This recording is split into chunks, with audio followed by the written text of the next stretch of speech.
Welcome to the Genealogy Professional Podcast, the resource for transitional and experienced genealogists who want to create a successful business. I'm your host, Miriam Pierre-Louis.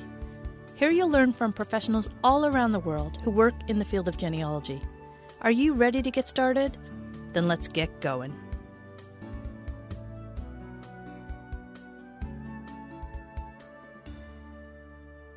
Welcome to the Genealogy Professional Podcast. Today we head west to Texas to get to know genealogist Cari Taplin. Cari, welcome to the Genealogy Professional Podcast. Hi, thanks for having me. Let's get started by having you tell us about yourself and give us an overview of your genealogy business. I was born in Ohio. I lived there until just before I was starting high school. And then my mom moved me and my brother west. I lived in Wyoming quite a long time and then met my husband at college. And then we moved to Colorado and then most recently moved to Texas. So most of my research is in Ohio, which I left a long time ago. So of course, back then I wasn't interested in genealogy as like I am now. So I am, always wanting to go back and do research. Thankfully, I have some family back there still that I visit. Anyway, once I got into Colorado, that's when I really started being interested in genealogy. Just over time, developed it into a profession. Was there something that sparked you at that time in Colorado? I'd always enjoyed the family stories my grandparents would tell me.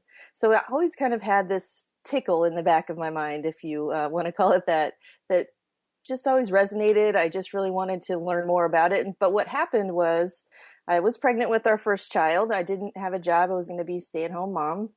And so I was just, hanging out, being pregnant. And my husband's company where he worked, they lost their receptionist suddenly. She just left and didn't come back. And they needed someone to answer the phones while they hired.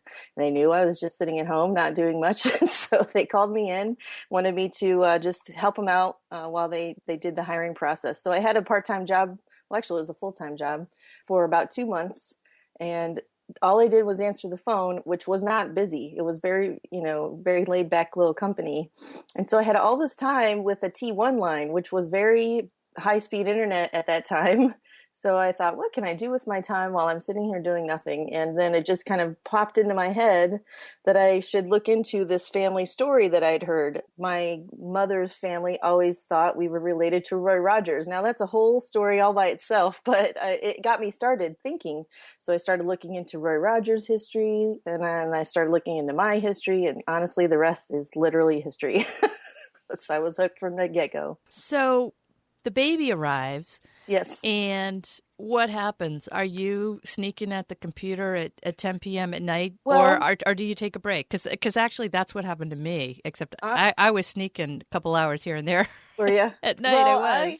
I just worked it in just between bottles and diapers and, when he would take a nap, I would, just work on it a little bit.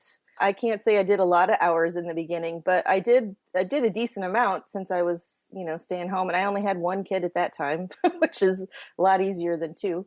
Yeah, I did that. And the other thing that I did was I joined the local society because I was needing adult interaction. So I got out of the house. So that just helped me also on my educational path to be a better genealogist. So how did this transfer then into an idea that you thought, well, maybe I can do this for work. Maybe this is my calling. And and then once you figured that out, how did you make that happen? First of all, I had a really awesome mentor that took me under her wing. I don't know if you know Bertie Holzclaw. She passed away in 2010, but she right away, I don't know, sort of identified me as one of those people that perhaps I just felt like she kind of put her hand, on me and said, "Hey, come with me. I want to help you out." And so I had this really amazing experience being mentored by Bertie. She just listened to what I had been researching. She, gave me a lot of great ideas. And then one day I was telling her about a project I had been working on involving obituaries. And she said, "Oh my gosh, you need to give a presentation about this." And so, and I am not a public speaker before this. So I was kind of taken aback, but then it was just like somebody had given me permission to do something. And I was like, oh, yeah, I could give a presentation about this. So I developed a program. She kind of helped me outline it and show me what a good presentation would look like and how to set up slides and all of that. Actually, it was overhead transparency still at that time, but she helped me get it set up as far as layout and flow of a program. And gosh, what an amazing experience to have a mentor like that early on in my genealogy career. So that really gave me a kick in the pants, so to speak, to get going as far as professionalism. I started out doing speaking. I didn't take clients for a while. I just felt like I needed more experience before I took somebody else's family under in my research. Yeah, that's how I got started that way. So tell me more about Birdie. It seems like she picked you. It does. It feels like she picked me, yes. Did she have other people that she was mentoring, or was it just you at that time? Well, honestly, I feel like Birdie was one of those people that if you came in contact with her, she just kind of enveloped you, so to speak. She would just impart her wisdom on anybody that was interested. So you were in the same room with her and you were saying something, she was listening to you. You just were made to feel like she was giving you her full undivided attention. And so I feel like a lot of people felt like Birdie was their mentor. I don't know about formally. I have always called her my mentor formally. We met at least quarterly because we worked on the Boulder Genealogical Society quarterly together. So we worked on that. She was the proofreader. I was the editor. So we would meet. We would do that for a couple hours. And then we would sit in the restaurant that we met at and that closed at 2 a.m. Sometimes we were there till well after midnight, just talking about everything else that had to do with genealogy or movies. Her other favorite thing was movies. So we talked a lot about movies. Yeah, it was just a really, really big blessing to me in my beginning of my career. Did you two ever say the word mentor, or was it just something that sort of naturally happened? Like, would she, if she went to a national conference, mm-hmm. would she say to somebody else, that she just sees at conferences, mm-hmm. this is my mentee, Cari, or I'm Cari's mentor, or something like that? Or was it just casual because you met every quarter? I would definitely say this is my mentor, Birdie, but she would probably say this is my friend. If she was the introductor, and doing the introductions, she would probably say this is my friend or my colleague, or, I don't know that she would use, I don't feel like she held herself at that high of an esteem. Does that make sense? She just saw herself as a normal person, whereas I looked up to her as a mentor. But she knew that you considered her in that role. Yeah, I'm pretty sure I called her my mentor on a couple of occasions in front of her. So, And other than getting together quarterly and developing this great friendship and bond, was there anything ever specific that you said, I would like this from you? Or was it just all very organically kind of grown and you just learned from her with each time? It was a little bit of both. Sometimes there were some projects I wanted some feedback on, and I would ask her, and she would more than gladly sit down and look at something. Usually it was an article I was writing or an idea I had for a program. She would sit down either at a separate time. It just had to work in her schedule. She would be like, well, let me look at my calendar. And she would just pick the next open time and we'd get together. Usually it involved a good restaurant or something like that. She liked restaurants and the social atmosphere of that. So we would often have meals together, but we also just did it organically. Anytime we got together for something formal, we would then end it with informal time. So, where any kind of discussion could happen. So to me, it sounds like she had a gift. Yes. You recognize that. And then this relationship and the benefit that you derive from relationship, both personally and professionally, was really driven by you because you recognize that gift that she had. You could say that. I mean, the point that I'm making for the audience, if I need to speak to them correctly, but they should know me by now. Right. That this is the point. You can't just sit there and wait for something to happen. No. Cari said, wow, this person, Birdie, is awesome. I need to spend time with her. I need to ask her questions. I need to run my projects by her. And you really got something out of that. And, of course, she did as well, both professionally and personally. But it took that drive that you had. Yes. I agree. And I'll never forget the time I helped her solve a problem. Really? Tell us about that. I don't remember all the details, but couldn't find somebody in a census in Denver, in the city, and that's an urban area. It's a little bit more difficult sometimes, lots of people. So she couldn't find somebody. And somehow I said, well, why don't we look at it from this angle? And so we did that and we found them. I don't remember all the details now. It was probably 2005 when I did that. But that feeling of, wow, I helped Birdie with something. That was really fun, fun for me. And was Birdie the impetus for you wanting to get your CG? Oh, yes. She very much told me I needed to do that. Okay. So it's like a parent. It's not an if, but when. Yeah, basically I can't remember the exact conversation now, but it was I guess it was once I had given a program and I had kind of shown that I do know what I'm doing, at least on a certain level. I wasn't very experienced yet, but I was on the path, and she just said, "You've got to do this. This is what you need to do." And she showed me the website and all the things you need to do for the portfolio. And it took me a while. I didn't actually get it done until after she died, but I did it. And I know she's smiling down from heaven on me. So. Did you have any fear and trepidation when she suggested that, or did you have no idea what it was, so you just blindly said, oh, well, of course, Birdie, I'll go do that? I had a mix. Well, I'm always one of those people that says yes and then figures it out later, and I sometimes get myself into trouble doing that. I was like, okay, yeah, sure, and then it took me a while to do it because it's such an involved process, and once I set on doing it, once I said, okay, I'm going to do it, it took me a while to get the experience I needed. I had to do a lot more education before I really could say, okay, I'm going to start working on it formally now. Like I did ProGen and I did some, institutes and stuff just to get myself where I felt like I was at the level I could actually do it rather than just talk about it in the future. How long did it take you to pull that together?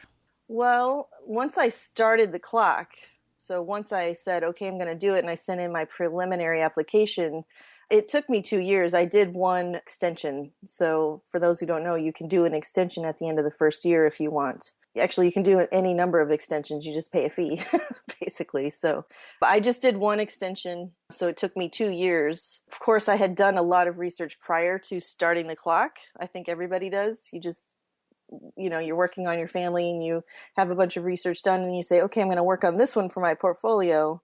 So you've got all those years of research behind you, but then you have to really tighten it up once you start the clock. So besides pride and self-satisfaction, what impact has the CG had on you? Well, it's got me a lot more volunteer work. Now, is that a good thing? It is a good thing. It's gotten me more involved with some societies on a national level that they hadn't known about me before, I think, or maybe they just knew about me. And I mean them as in the people on the boards. I don't mean them as an entity, but they maybe just kind of knew about me, as a person out there claiming to be a genealogist, not having done anything to show my experience or my skill level. So when you get the CG, I think it says to a lot of people, well, they've done that, so they must know what they're doing. You know what I mean? Like it just kind of gave me some, what's the word? Credence. So it's a medal out there. So it's gotten me a little more in some of the national eyes of people. Does that make sense? Yeah, you definitely you hit the radar of a whole bunch of people when there we you got go. Your CG. The radar, that's the word I was struggling for. Yeah, which has been good because these are people that I've looked up to, that I've been in their classes, gone to their lectures at institute or at national conferences, and been in their classes at institute. So it's nice to start getting a little more recognition, perhaps, and I'm not doing it for recognition, but just being able to talk to these people more on a peer level, more on a colleague level. Yeah. Well, everyone comes to genealogy from a slightly different angle. That's one of the most fascinating aspects of meeting other genealogists. And you have your own little fascinating tidbit in your past. You have a Bachelor of Fine Arts. I do. In painting. Tell us about, what does art mean to you, and how do you combine, if at all, your art and your genealogy career? Art was just a way for me to express or to be creative or to have an outlet for things I couldn't necessarily put words to all the time. And I still can't. So it's probably going to be hard for me to talk about what art means to me. it's that side of the brain, that just lets out the creative emotion and all that intangibility. And I put it on in painting. And a lot of my paintings are landscape driven, but they're sort of abstract. So like you'll see a horizon with a sunrise or a sunset or a rainstorm, but it could also look like a lot of other things. That's what my art typically is. I haven't done painting for a while, mainly because I don't have the space now that we've moved to Texas, but still have all my supplies, much to my husband's chagrin. It just was a way for me to express. And then when I found genealogy, I feel like that was another way for me to let out whatever this is inside that I have very little words for. So how I put art with genealogy, I think mostly I do it with colors. Now it's going to sound weird, but all of my charts tend to be very color driven. I try to make them as pretty as possible as far as graphic elements or that sort of thing. In my slide presentations, I try to be a little more creative. I try to do that. But the thing that got me interested in research actually was being a research assistant for my art history professor. It's kind of a strange tie-in, but she, one of the things you can do for credits is be a research assistant. So I was my research assistant for my professor, and she had me doing all this research prior to really the internet.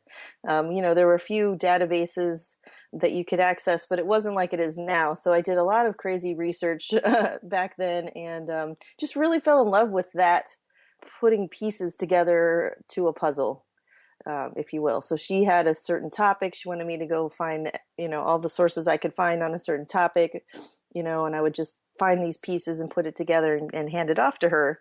Well, genealogy is just like that. You're finding little pieces, you're putting together a puzzle, and then it makes a picture. So interesting tie-in, because I think that you go and you have experience and things naturally lead one into the next, and all of your experiences ultimately combine to lead you what you're sort of meant to do. It's true. And so I personally, you might kind of find this woo-woo, but I believe that, you have that unique set of skills for a reason so that you can then a little later in life combine the art, combine the genealogy, combine those things that you love into that thing which makes you most happy or makes you most uniquely you, and really presents something different in the world that you can share with everyone else. So yeah, I agree.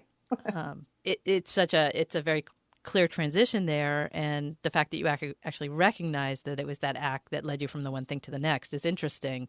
Yeah, because a lot of times people just change interests and they don't understand why, and then 30 years later they tie them all together and like, oh, isn't that interesting how it all fits together? I did do that. It wasn't like I just recognized it. I just recognized it before you asked me. Oh.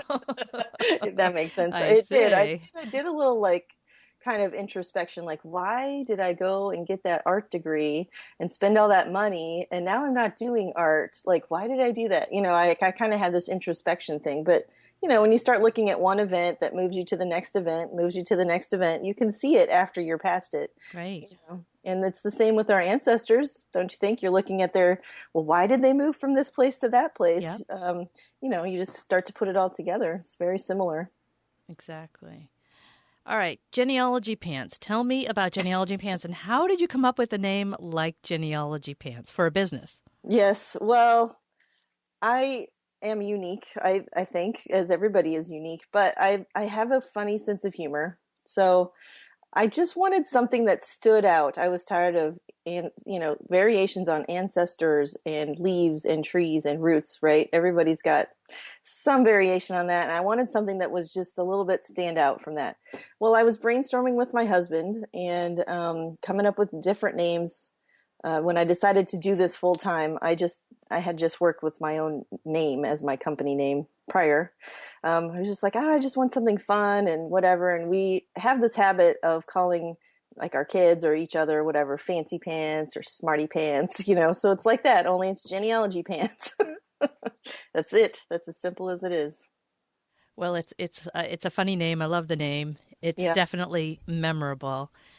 And you have another title that you go by as well, and that is Link Maintenance Reporting Specialist at Cindy's List. Could you explain that job title to us? Absolutely. Cindy is just one of those characters. She's a good friend of mine, and I tend to report a lot of broken links to her site. For those who don't know, if you go to Cindy's list and you find a link that's not working, you can report it and then she'll fix it. So when I'm working on a project, I invariably start with Cindy's list to make sure I don't miss anything, what's out there. So often I find a lot of broken links for her. So I don't know. I don't remember the exact conversation, but one day she just decided that I was one of her employees, right along with her two Boston Terriers, Buzzy and Jet. I'm one of her employees, and she dubbed me her link maintenance specialist. So as a joke, I actually added it to my Facebook profile. It was quite funny. For a few days I was getting all kinds of congratulations and so on. She doesn't pay very well. I've only been receiving her purple pins, if you know what those look like. She's got some Cindy's List pins that she gave me a whole handful of. So. Oh, well, I've been honored with one of them, but only one. So, well, you gotta hand in some more broken links to get some. Yeah, I guess so. I want to circle back to Roy Rogers and what you said about family legends. First, tell us about Roy Rogers and your family and what was the outcome of that research, and then tell us the impact that family legends had on your career going forward. Sure. When I was little, we just were always told that we were related to Roy Rogers. Just was never a question. It was just a fact, right? That's how family legends are. Oh, yeah, there's Cousin Roy on TV, or oh, here's an article about Cousin Roy. And I can't remember who exactly told me, except that it was just, always in the family. So my grandma, I remember my grandma, my mom, my aunt, and so then, of course, all of us in the next generation down just knew who Roy Rogers was. I don't know too many people my age or younger that know who he even is anymore, which is kind of sad.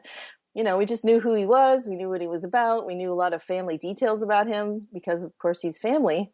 There's no IMDb back then, right? So we just thought it was truth. When I went to work there for a couple of months and started looking into it, I did all kinds of research on his family. I did all kinds of research on my family, trying to line up the two lines. So his real name is Leonard Sly, and my grandmother's maiden name is Sly. They're both from Ohio. There's a lot of similarities. So I was looking and looking and looking. Turns out that we are not related, at least not in the United States, as far as I can tell.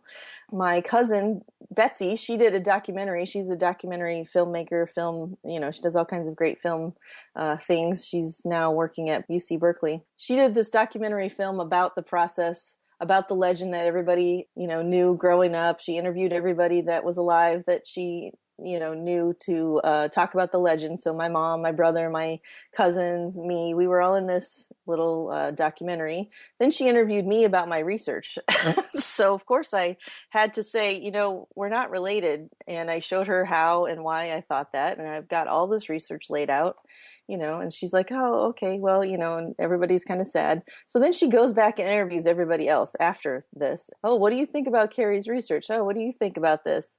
Everybody, of course, is devastated. Like, they think I'm a terrible researcher. It's basically the roast of Cari, this documentary. And it's really fun to show to genealogists when I give a presentation about it, because everybody knows that genealogists have the unfortunate task sometimes of bursting the family legend bubble. So it was a great experience. I'm sad that we're not related to Roy Rogers because it was something we grew up with. He was actually a really decent guy. I don't know. It's just a lot of kind of bittersweetness to the story.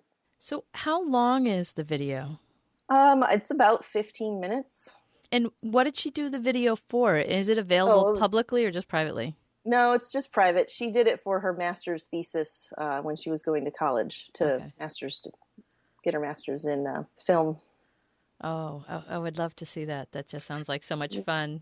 Well, I give a whole presentation on it, so sometime we'll have to arrange a showing. Yes. Oh, definitely. That's so interesting. Now, so how did this experience with defrocking Roy Rogers, so to speak, in your family, how did that impact your approach to family legends and maybe researching family legends for other people? Well, I don't mind doing it for other people. And I always tell them in the beginning, we may not find anything. It may not be true. Are you prepared? If that's not okay with you, then I don't want to do the research, frankly. But I would love to try, because I think it's fun when people can find a connection to somebody famous or infamous, or somebody important in history. Now, for myself, I have a couple other legends that I am not touching in my family, because I'm going to wait for, like, for one of my other legends is that we're related to William Henry Harrison, Benjamin Harrison, right? Well, there's Harrison surname in our family. We're from Ohio. They should be related, right? I'm not touching that one until the people who've told me that have passed away. I'm just not going to go there. Yeah, I can see that, especially Yeah. after the Roy Rogers experience. Right. Well, and it's not like it tore our family apart or anything. Nobody Right. hates me, but it's just I But don't they're want to nice. burst. They're I nice don't want to burst their romantic. bubble. Yeah, they're romantic stories that they're just Yeah, kind of they they're take there. on a life of their own Mm-hmm. within your family. Yep. And it's kind of a anchor point for the family. Yeah, and the Roy Rogers one was big. I mean, it was just the thing we talked about all the time. Yeah, that was a big one. The Harrison one's not as big in the story in the family, but still, I'm waiting.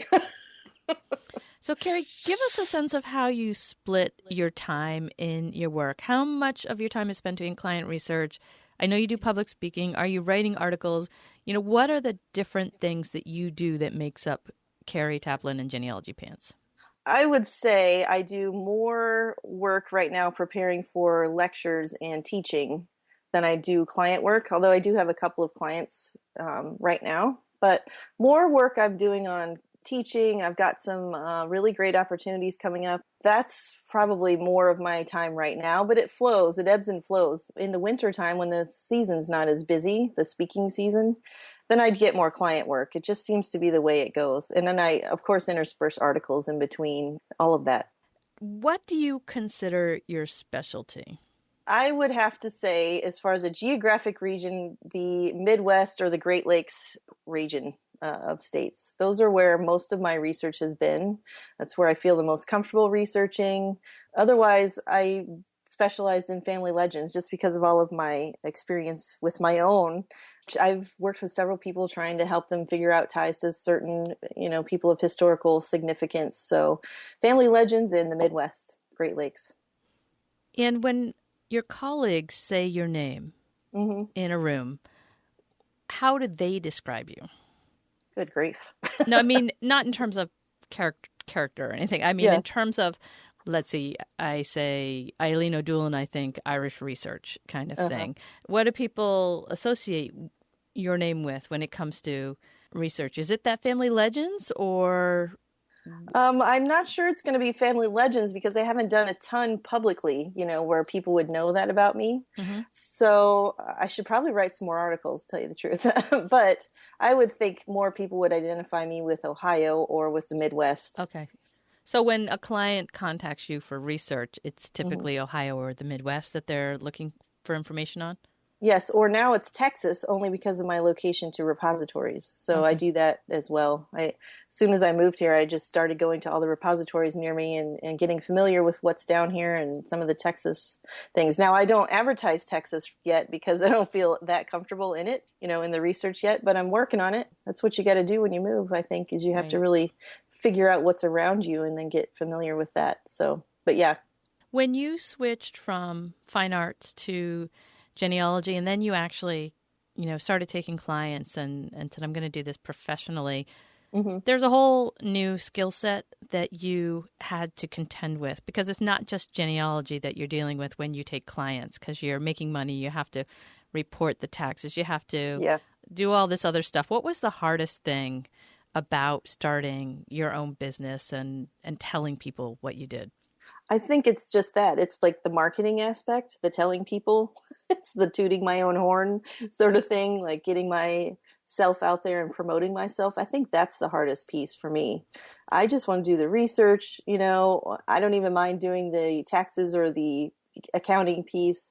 It's somehow the part where I convince people that they should hire me. Somehow that's the hardest part for me.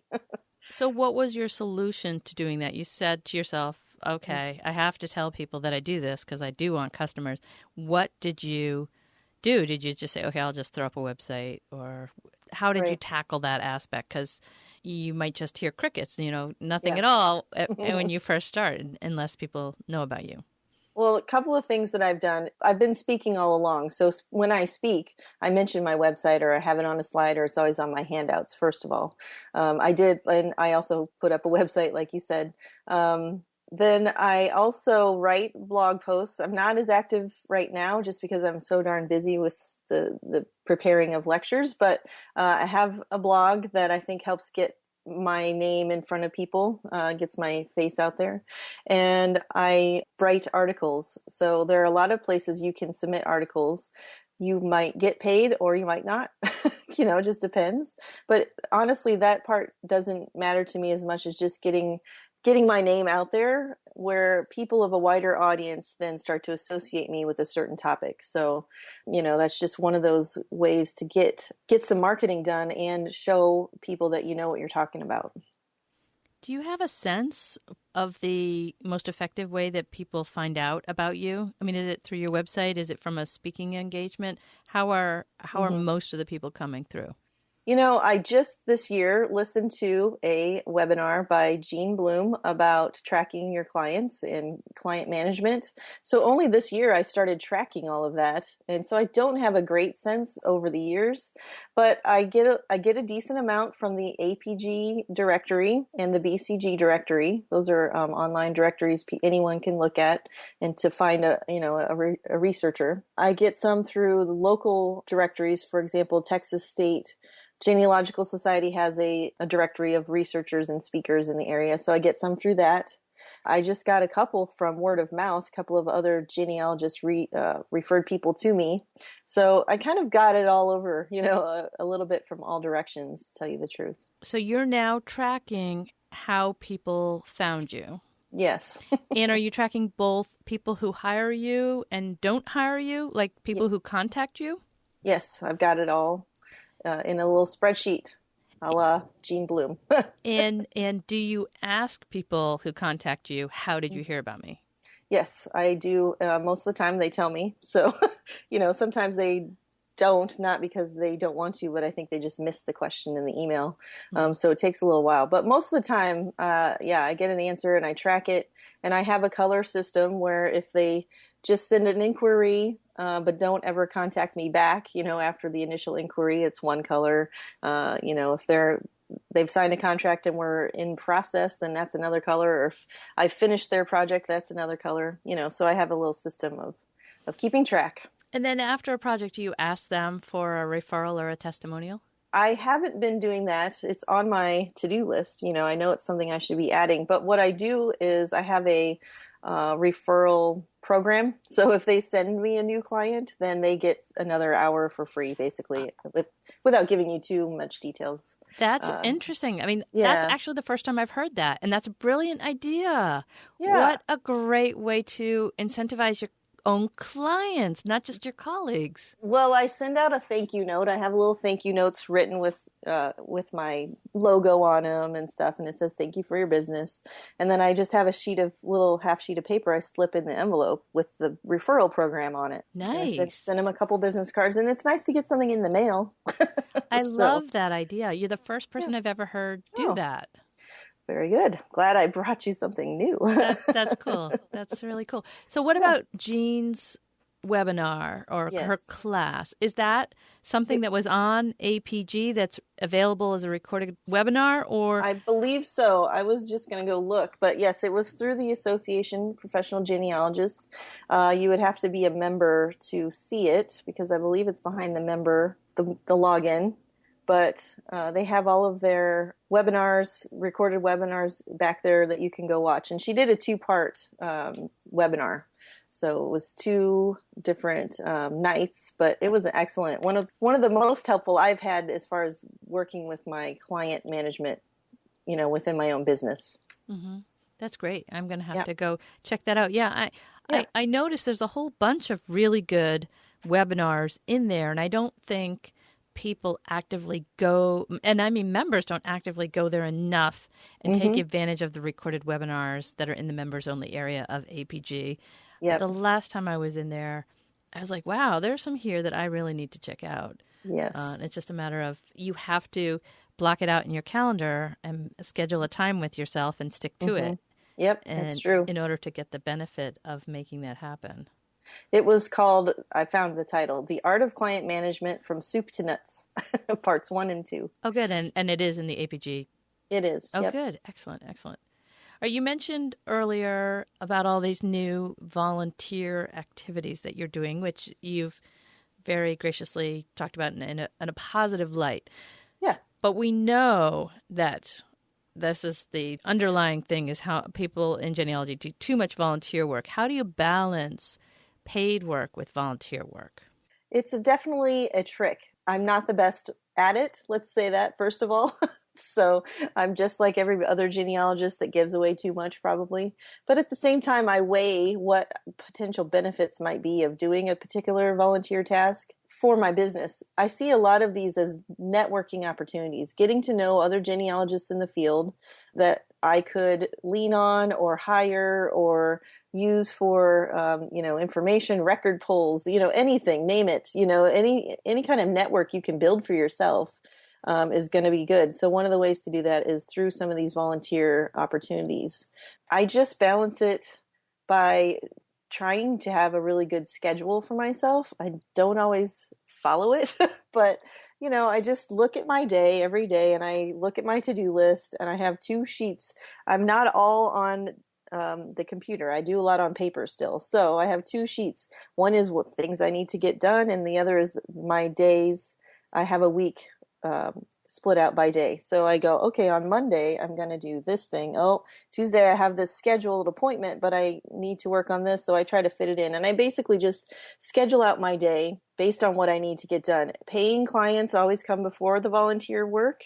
I almost always get my volunteer work done regardless. I try to meet those deadlines. I am very deadline driven. So I just try to plan it out. I do also try to have good working office hours because I still have family at home. So I'm working roughly from 8 to 9 in the morning till 5 p.m. And then I try to end. Sometimes I still have deadlines I got to meet. So I work in the evenings. Yeah, I just really try to be a good time manager. That's how I do it. All right, Cari, it is time to enter the lightning round. This is where we're going to pick up the pace and hit you with some questions. And these are going to help all the genealogists that are listening, perhaps with some advice for their own careers. So here we go. What was the one thing you were most afraid of in starting your business? I was most afraid of just not being accepted, just worried that people would look at me and say, she doesn't know what she's doing, or something like that. That was probably my biggest fear. What is the best advice you've ever received from someone else? To get out of your comfort zone. All of the good things in life happen outside of your bubble. So get out of your bubble. What is one specific action listeners can take in the next 24 hours to help them transition into a genealogy career? Well, we've already talked about it. Join the Association for Professional Genealogists, or APG. We've already talked about the webinars available. The educational opportunities from that society are amazing. So that's one thing you can do quickly and easily. Do you have a productivity tool or an app that you like that you can share with the audience? I use 2 different ones that I'd like to share. Evernote, of course. I'm sure you've heard about that one a lot. And I also use a time tracker called Toggl to help me keep track of where my time's going. So I know how much time I'm doing volunteer, how much time I'm using for clients, how much time I'm using for lecture. I kind of have a great little report going to show me where my time's going. And is Toggl on your phone or on your computer? It's both. It syncs together. Mm-hmm. Great. And what's your preferred social media channel for finding clients or for connecting with clients? Well, I'd have to say Facebook. That's been my most successful. I have a page for my business on there as well. So that's where I feel like I talk to more of my clients. If you could recommend one book for our listeners, what would it be? Oh, it'd have to be The Life of Pi. Now, I know that's not genealogy related, but that one just really turned my thinking around about life and the way we think about life. The best thing in that book is the ending. And I'm talking about the book. The movie's good too, but the book was excellent. The best part was when he said, I'm paraphrasing here, I don't have it memorized, but he's talking about the tiger story versus the story of the cannibalistic story, shall we say. So he's like, basically, which story do you like best? Mm-hmm. That line just Right just at the hit end. me. Right at Yeah, the end. Yep. just really blew it open for me. And the author of that? That was Jan Martel. Okay. Give our audience one parting piece of advice and then tell us how we can get in contact with you. Oh, I would say the best piece of advice I can give anybody, especially if they're just starting, is to join a society, a local society where you can go and meet like-minded people, perhaps find a mentor or just a group of friends you can connect with. Oh, and then about my business. Well, I just hope you would visit my blog. I tend to try to keep my blogs kind of funny and lighthearted. So, just hope you would visit. It's genealogypants.com. Okay, great. Well, Cari Taplin, thank you so much for coming on the Genealogy Professional Podcast. Oh, thanks so much for having me. This was a lot of fun. I really enjoyed that discussion with Cari Taplin, and I hope you did too. I love the way Cari described her mentor relationship with Bertie Holsclaw and all the ways it helped her professionally. That relationship inspired her to continue her genealogy education and to get her CG credential. Cari talked about family myths and how to handle them, both professionally and when they're found in your own family. Either way, you need to proceed delicately. Another tidbit that is not often discussed on this show is how to market yourself after you move to a new location and don't know the local resources and repositories. You need to come up with a plan, perhaps a new strategy, for the future focus of your work and how to learn about the new records in your area. Another thing that struck me was the way she handles doing volunteer work.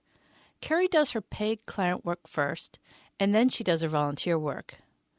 That's what a professional needs to do. It can be hard sometimes. It starts with accepting the right balance of commitments and responsibilities and ends with proper time management to ensure that it all gets done. I struggled with this in the past. As a mom with kids, I wanted to do what all the other professional genealogists were doing. Sounds kind of funny to say that. Volunteering is part of that. But the thing I forgot to realize is that many people who are volunteering on genealogical boards and such don't have family responsibilities at home. So in the end, I've given myself a pass and stopped volunteering until someday in the future when I have the time to do it. I'm not saying to you not to volunteer. I'm just saying honestly assess what you're able to balance in your current situation and schedule. Another thing that Cari mentioned, which I think is so important, is tracking your clients. And that segues perfectly into our action item for this episode. Actually, I'm going to give you 2 action items. First, if you're a professional who takes clients or does speaking engagements or writes articles, basically someone who gets paid by someone else for work, I want you to start tracking the requests you're getting for work. Who is contacting you? How are they contacting you? And what are they asking for? And does the communication lead to paid work? If you're a client researcher, you can track potential clients. If you're a speaker, you can track requests for presentations. If you're a writer, you can track your writing proposals.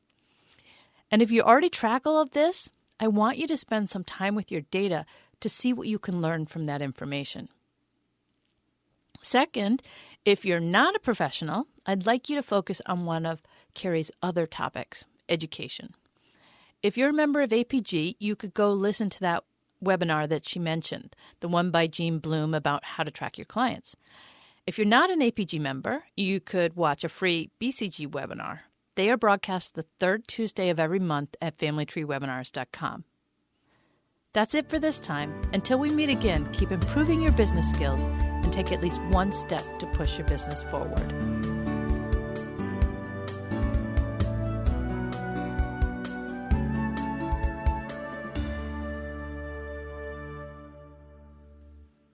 The Genealogy Professional Podcast is a production of Fieldstone Common Media, copyright 2019. Executive producer, Marianne Pierre-Louis. Creative producer, George Edwards. Technical director, Jean-Luc Pierre-Louis Jr.